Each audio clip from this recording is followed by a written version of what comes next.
В торгово-промышленной палате прошла церемония чествования спортсменов, которые стали победителями на чемпионате мира по кураж, который прошел в прошлом месяце в Ашхабаде. По итогам 2 дней состязаний туркменские борцы завоевали 15 медалей в 15 весовых категориях, в 7 мужских и 8 женских, 5 золотых, 6 серебряных и 4 бронзовых награды.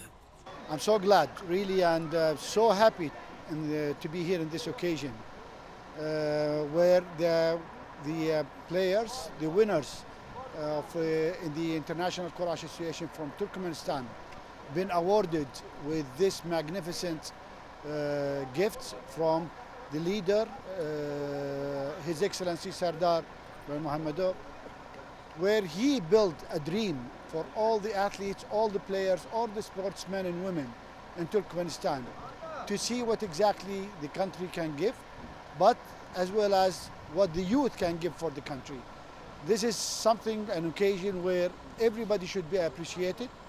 We are appreciating the effort which been done by the President, by His Excellency, and I would like to congratulate everybody in this occasion. Thank you very much, and I'm wishing everybody a happy new year. 5 обладателей золотых медалей чемпионата мира по борьбе «Кураж» получили по внедорожнику от имени президента Туркменистана. Кроме того, 2 тренера также получили по легковому автомобилю. По итогам прошедшего года, 2023 года, сегодня на молодежном форуме вручил нам звание заслуженного тренера Туркменистана.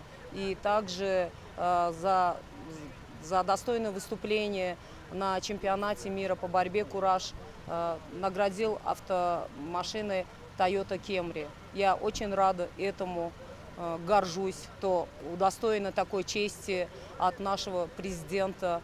В дальнейшем я буду также, не покладая рук, работать во славу нашей страны и буду готовить наших юных спортсменов для защиты чести нашей страны в различных соревнованиях.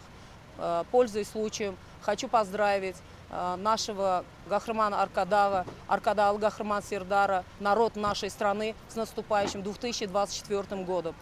Всех благ в новом 2024 году. Bugün men durmuşumda yattan çıkmayacak fırsatlarım beri oldu. Yani hormatly prezidentimizin Toyota Fortuner adlı kısımlı avtolarına şahser payına münasip oldum. Şeyle mümkünçilikleri döredip veren Gahraman Arkadal Gahraman Serdarımıza köp sağ olsun aydan. Bundan beri hem yaşıl tuğumuzu ar asmanda pasırdadıp bayraklı birinci orunlara eğilecektiğimize inandır yani. Золотыми призерами чемпионата мира по кураж стали Динара Разыкулова, весовая категория до 63 кг, Мария Лохова до 70 кг, Вепавля Кулиев, весовая категория до 60 кг, Сабина Кадырова до 78 и Даян Шамиров до 81 кг.